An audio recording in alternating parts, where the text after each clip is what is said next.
સો good morning guys, હું છું yes ને તમે જોઈ રહ્યા છો વેલ પ્લેડ યશુ, અને હું ફરી એકવાર આપની સમક્ષ લઈને આવી રહ્યો છું નવો vlog.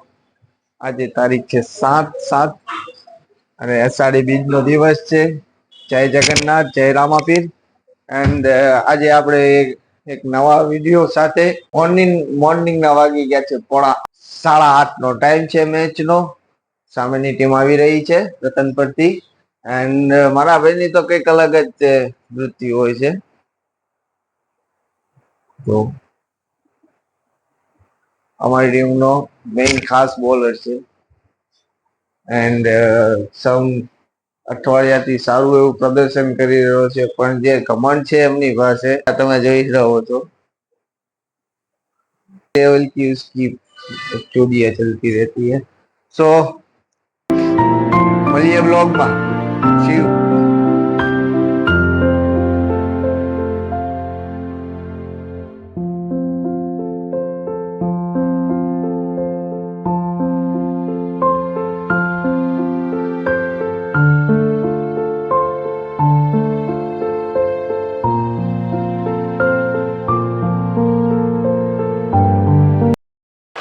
So finally guys ground ઉપર આવી ગયા છીએ. સામેની ટીમ હજી આવી નથી. તો અત્યારે પ્રેક્ટિસ સેશન ચાલુ છે અમારું, અને ઓલરેડી 8:30 જેવું થવા આવી રહ્યું છે. 8:30 નો આપણે ટીમને ટાઈમ આપેલો હતો, પણ હજી ટીમ આવી નથી. જસ્ટ અમે પ્રેક્ટિસ કરી રહ્યા છીએ. ઉમ્મીદ છે કે આ મેચ અમે ગમે તેમ કરીને જીતશું. સારા એવા બેટ્સમેન છે, સારી એવી ટીમ છે અમારી આ વખતે 14 જણાની. તો આઈ હોપ કે આ મેચ સારો એવો જાય અને મેચ જીતીએ, અને બને એટલી કોશિશ કરશું કે ટીમને અમે આગળ વધારશું. જીગાલાલ અમારા આવી ગયા છે. જીગાભાઈ, આજના મેચ વિશે તમે શું કહેશો? કેટલું ચાલશે તમારું? એ બહુ સારો થવાનો છે, અને સામે ટીમ એવી એટલે મજા આવશે બહુ. ઓકે, ડન છે. તો આપણે બીજા પ્લેયર ને મળીએ. સામે 4 પ્લેયર ફાઇનલી સામેની ટીમ આવી ગઈ છે. આમાં અપાતભાઈ શાહ, શેઠ, શાહ, કંદોઈ, જે કોઈ બધું એક જ છે. તો ટોસ તરફ જઈ રહ્યા છીએ અમે. અમારી ગણતરી કઈ જ નથી ટોસમાં, પણ અમને ખુશી છે કે અમે ટોસ જોવા જઈ રહ્યા છીએ.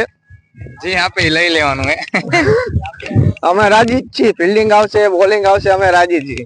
કેમ કે 1 ઓવર તો ગણતરી કરીને અમે ફિલ્ડિંગમાં જશું. પછી કેપ્ટન ઉપર નિર્ભર છે કે અમને 1 આપે છે કે 2 ઓવર આપે છે.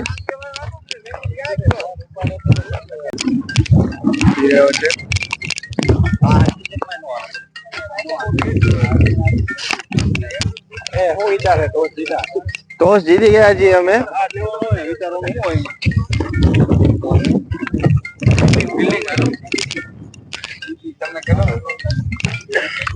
और यहाँ पे हमारा सूर्या कैमरा मैन અજયભાઈ, શું કેવું? 3 દિનની રજા અને સડનલી કામ આવી ગયું હતું એટલે બહાર ગામ હતો. બાકી ઓકે. તમારી બહુ કાલે બહુ મિસ કર્યા અમે કરણને કે કીપર રાખીને. મેચ નું સ્ટાર્ટિંગ થઈ ગયું છે. પેલો બોલ નખાઈ ગયો છે અમારો. શુભમ સિંહ અને કરણ મકવાણા બેટિંગમાં.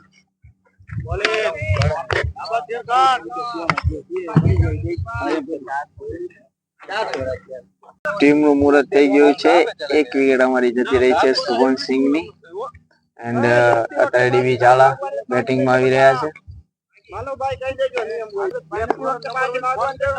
7-7 નો નિયમ હે. ના ના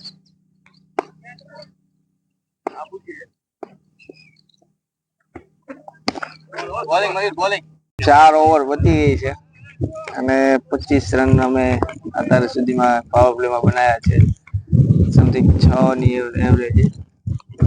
સો ટ્રાય જોઈએ હવે બાકીની જે 16 ઓવર છે એમાં કેટલા રન બનાવી શકીએ છીએ. 4 ઓવર 5મી ઓવર સ્ટાર્ટ થઈ ગઈ છે. 31 રન પર 2 વિકેટ ગઈ છે. એલકે મુંદવા અને કરણ મકવાણા અમારા રમી રહ્યા છે. પેલા બોલે 6 મારીને એમનું મનસા જાહેર કરી દીધું છે.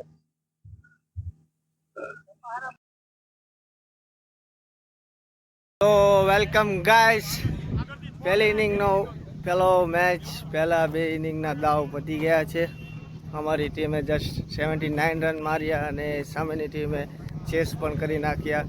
બહુ પૂર પરફોર્મન્સ રહ્યું અમારી ટીમનું, અતિશય બહુ ખરાબ પરફોર્મન્સ હતું. એન્ડ બીજી ઇનિંગ સ્ટાર્ટ થઈ ગઈ હતી અને બીજી ઇનિંગ સ્ટાર્ટમાં એમને પહેલું બેટિંગ લઈને 130 રન માર્યા અને નાવ હવે અમારે ચેસિંગ કરવાનો ટાઈમ છે. કોન્ફિડન્સ તો છે કે ચેસ કરી લેશું, બટ લક પણ ક્રિકેટમાં બહુ જરૂરી હોય છે. આપણે થોડાક ટ્વિસ્ટ ઉપર જઈએ. અહીંયા પ્લેયર બેઠા છે બધા. આ પ્લેયરને આપણે પૂછીએ કે ક્યાં ભૂલ થઈ હતી અને ક્યાં શું થયું હતું.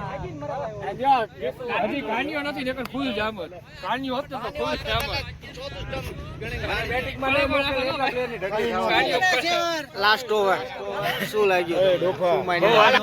લાસ્ટ ઓવરમાં માઇન્ડમાં તો કઈ નહોતું, જેટલા બને એટલા રન ઓછા આપવાની ગણતરી હતી, પણ આજ આખો દિવસ પ્રેક્ટિસ વગર પહેલી જ ઓવર નાખી, જે મારી આ ઇનિંગની છેલ્લી ઓવર હતી. એટલે હું હાથ છૂટો નહોતો તો 2 બાઉન્ડ્રી પડી, એક ચોગ્ગો પડ્યો, એક છગ્ગો પડ્યો, બાકી ઓલ ઓવર હારી પડી. અને એક ચોલિયો આખી ટીમને નડ્યો છે, એનું નામ પછી કહીશ નિરાંતે. પછી નિરાંતે નેક્સ્ટ ચીઝ શુભમભાઈ પાસે થોડુંક હિન્દી બોલવું પડશે हमारे. शुभमભાઈ क्या लगता है? हाथ पे लगा, चोट लगी, फिर भी विकेट ले लिया आपने. बढ़िया है, कोई दिक्कत नहीं है. मैच है, मैच में चोट लगती रहती है. એન્ડ અજયભાઈ શું કેવું તમારું પેલા મેચ વિશે? કાંઈ કેવું નથી. એક ચોલિયો ટીમમાં ગરી ગયો તો ટીમ વિરોધી, એને આખી ટીમને અણી કાઢી છે અને બધી નડ્યો છે. પણ કાંઈ વાંધો નહીં, એને બધું નડશે જ. આગળ જોતા રહેજો. આપણે એ વ્યક્તિ પાસે જઈએ, આપણે વાત કરીએ.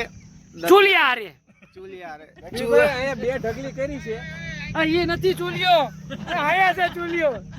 મારું નામ કી ત્રીજી ઓવર ચોલિયા નંબર 3 વિકેટ લેવા માટે આવ્યા હતા, વિકેટ લઈ લીધી, પણ જસ્ટ 4 દડા તમારા બહુ ખરાબ ગયા. એના વિશે શું કહેવા માંગશો તમે? ટેનિસમાં એવું છે, બોલ હારા પડે, બોલ ખરાબ પડે.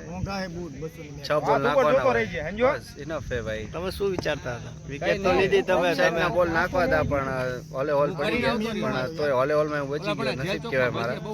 2 દડા, એક દડો સારો હતો એમાં છક્કો વાગ્યો, એક દડો ખરાબ હતો એમાં છક્કો. પહેલી મેચ વિશે શું કહેશો? તમે રમતા નહોતા, પરફોર્મન્સ ટીમ માટે વર્ક જ હોય, ઓબ્વિયસ વાત છે.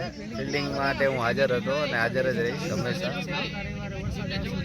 ત્યારે પણ. તો મળીએ નેક્સ્ટ પાર્ટ્સમાં. અત્યારે અમારું બેટિંગ ચાલુ થઈ ગયું છે. સો 14 વિડીયો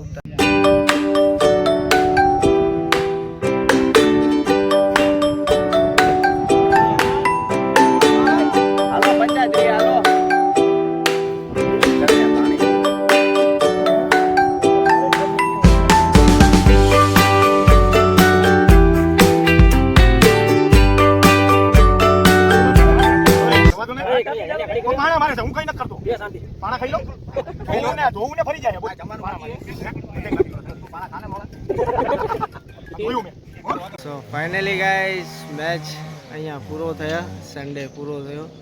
મેચ વિશે બહુ હું ખાસ કંઈ કહેવા નહીં માગું, કેમ કે બહુ પૂરું પરફોર્મન્સ હતું આજની અમારી ટીમનું. જસ્ટ કે એમ કહેવા જઈએ કે બેટ્સમેન ને બોલિંગ ને ફિલ્ડિંગ, બટ બધા દિવસ સરખા નથી હોતા. કોઈક દિવસે અમે પણ સારું એવું પરફોર્મન્સ કરીએ છીએ.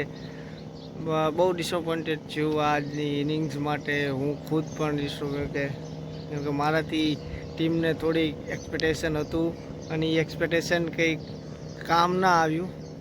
બટ કંઈ વાંધો નહીં, દિવસ છે, કોઈક દી ખરાબ પણ હોય છે, કોઈક દી પણ સારો પણ હોય છે. જેથી સારો દિવસ હોય છે તેથી ટીમ બહુ જ સારું પરફોર્મન્સ કરે છે. એન્ડ ટ્રાય કરશું કે નેક્સ્ટ સન્ડે અમે સારું એવું પરફોર્મન્સ કરીએ અને જીતીએ. તો મળીએ નેક્સ્ટ વ્લોગમાં, જેનું નામ છે well played Yashu. So stay tune, like, share and subscribe.